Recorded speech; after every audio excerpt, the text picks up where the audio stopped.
Magandang araw sa inyong lahat. Sa video na ito, pag-uusapan natin ang isang napakahalagang tanong para sa mga Pilipinong lumilipat o nagbabalak lumipat sa Espanya. Comment ni Anne Shakespeare. Paano nga ba makahanap ng matitirhan sa Madrid, Spain? At madali po ba talagang maghanap? Ang Madrid ay isa sa pinakamalaking lungsod sa Europa. Isang lugar na puno ng oportunidad, kultura at magagandang tanawin. Pero pagdating sa tirahan, iba ang labanan. Kaya pag-uusapan natin ngayon ang proseso, mga tips, totoong sitwasyon at mga dapat ninyong tandaan bago kayo humanap ng matitirhan dito.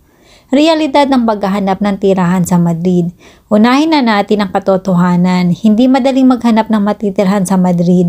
Bakit? Dahil una, mataas ang demand. Dumagsa na ang mga tao na lumilipat dito sa Spain para makipagsapalaran na maghanap ng trabaho, magkaroon ng magandang future dito at later on madala ang pamilya dito.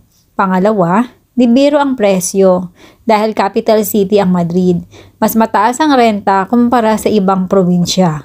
Pangatlo, mabilis mapulibo ang mga boarding house. Kapag may mga lumalabas, kadalasan may kumukuha agad. Dahil nga sa kadalasan naman nag-a-advance notice ang mga boarders in 2 weeks bago sila aalis. Kaya nakakahanap din agad ang mga landlady ng papalit. Pero huwag kayong manghinaan ng loob. Kahit mahirap, posible pa rin. Lalo na kung alam mo kung saan maghahanap, paano makipag-usap sa landlady at ano ang dapat iwasan. Saan ba makakahanap? May iba't ibang paraan para makahanap ng matitirhan sa Madrid. Sa mga Filipino group sa Facebook.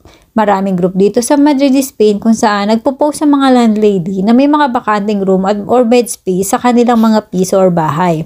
Tiyagaan nga lang sa pag-scroll at pag-aantay na may mag-post. Pero para mas mapabilis ang paghahanap mo, ay suggest na ikaw mismo ang mag-post sa mga Facebook group na naghahanap ka ng bed space or room. Kung ikaw ba ay babae or lalaki, ilang kayong darating at kailan.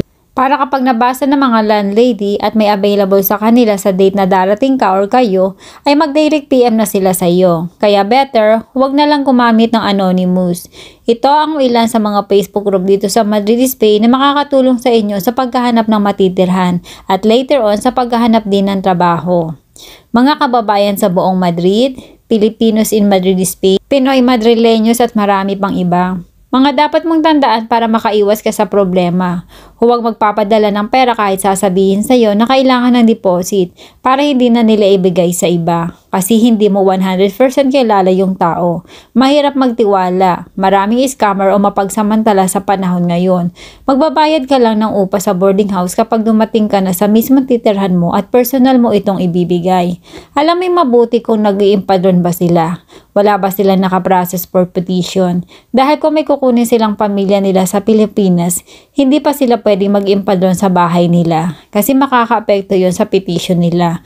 Alamin kung ilang buwan sila bago mag-impadron para hindi kayo aasahan na after isang buwan ay mai-impadron na kayo agad. Ang pag-impadron sa bahay ay nakadepende sa landlady.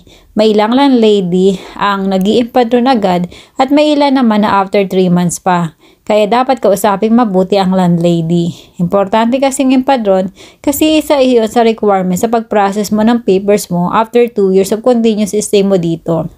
Hindi naman natin masisisi ang mga landlady kung ayaw nilang mag-impadron agad.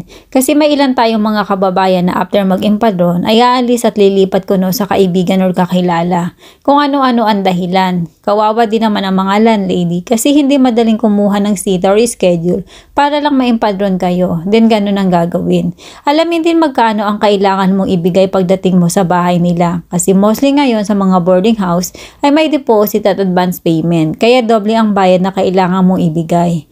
Makukuha mo naman ang deposit once na aalis ka na sa bahay nila. Kapag nag-advance notice ka sa kanila ng at least 15 days bago ka aalis. Kaya hindi yun masasayang. Paalala ko lang, huwag pupunta ng Spain nang wala pa kayong nakakausap na tutuluyan nyo na boarding house. Kasi mas mapapamahal kayo kung mag-hostel muna kayo dito. Mahal din ang bayad per night at hindi kayo sigurado if makahanap kayo agad ng matitirhan after 1 day.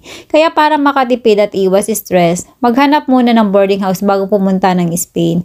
Minsan hindi madaling maghanap kaya kailangan ng tiyaga. Huwag na lang munang mamili ng location. Kung ano na lang muna ang mahanap na available, lalo na at hindi pa naman nyo alam kung saan ang makahanap nyong trabaho. Huwag mag-alala, pwede naman kayong lumipat ng tirahan pag narito na kayo. Basta mag-advance notice lang sa landlady para maibalik ang deposit mo at para hindi rin naman kawawa ang landlady at makahanap siya ng bagong boarders. Ang price ngayon ng mga bed space kapag stay out ka sa trabaho mo o araw-araw ka uuwi sa boarding house ay nasa 200 euros to 250 euros. Included na dun lahat. Electricity, tubig, gas at wifi. Kanya-kanya lang ng food. At kapag stay in ka naman sa trabaho or every Saturday at Sunday ka lang nasa boarding house ay 150 hanggang 180 euros kasama na rin lahat doon except food. At kapag may advance deposit ka, 2 times ang ibibigay nyo pagdating nyo sa titirhan nyo. Nawa makatulong ang video kong ito sa mga hindi pa nakakaalam about sa boarding house dito sa Spain. Good luck sa inyong lahat na nagbabalak pumunta dito sa Spain. Maraming salamat sa panonood sa patuloy na suporta sa mga ginagawa kong videos. Please like, comment, and share hanggang sa mga susunod kong videos. Hasta luego! Mega shoutout sa mga nagpa-member sa aking YouTube channel. Maraming salamat!